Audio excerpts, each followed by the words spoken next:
Ate Lisa, bakit? Wala. Kasi, naiisip ko lang kalagayan natin. Talaga ba sa habang panahon, ganito na lang tayo? Hindi. Ang sabi ng tatay ko, nung hindi pa siya nakakulong, ang tao daw, habang nabubuhay, ay hindi daw dapat mawalan ng pag-asa. Para daw tayong gulong. Minsan sa ilalim, minsan sa ibabaw. Oo nga, totoo nga yun. Pero tingnan mo ang buhay natin. Nakatira tayo sa basurahan. Lagi na lang tayo naririto. Nabubuhay tayo dahil lang sa basura. Talagang ganun. Ganun naman sinabi ng tatay. Lahat ng bagay na linalang ng Diyos ay may pakinabang. Ultimong tubig ng pusali. Di ba yung nasunugan tayo? Ang pinamatay natin sa sunog, tubig ng pusali. Oo, tara na, matulog na tayo.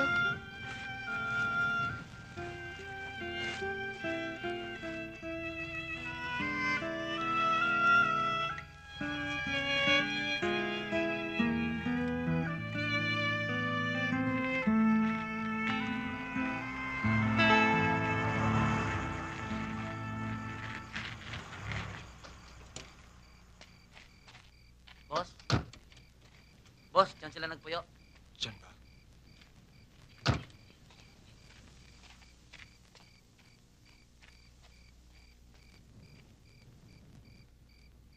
Elisa? Elisa? Tom? Josie? Ding? Mang Roman? Josie? Mang Roman! Ding! Si Mang Roman! Ding, si Mang Roman! Mang Roman! Kunin niyo yung gamit niyo. Uwi ko kayo sa bahay. Dali niyo. Tara, dali. Akin yung payong ko! Yung kahong ko, yung damit ko!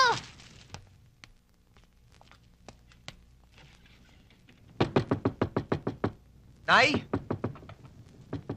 Nay!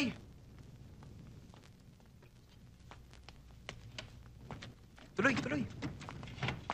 Nay, sila'y kumain dito noon. Dito na sila titira ngayon. Ha? Sige, pasok ko.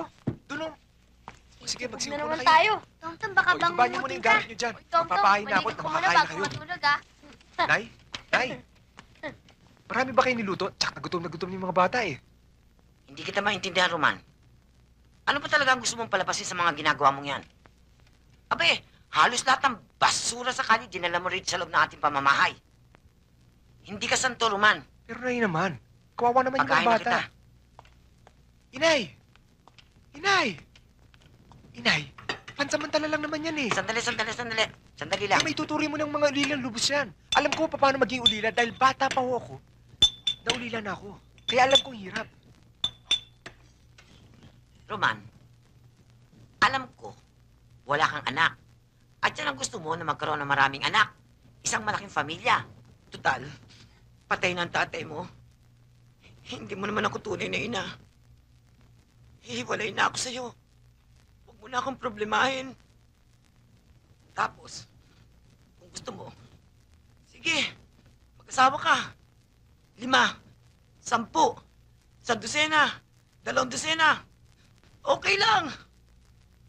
Pero, mag-ampung ka.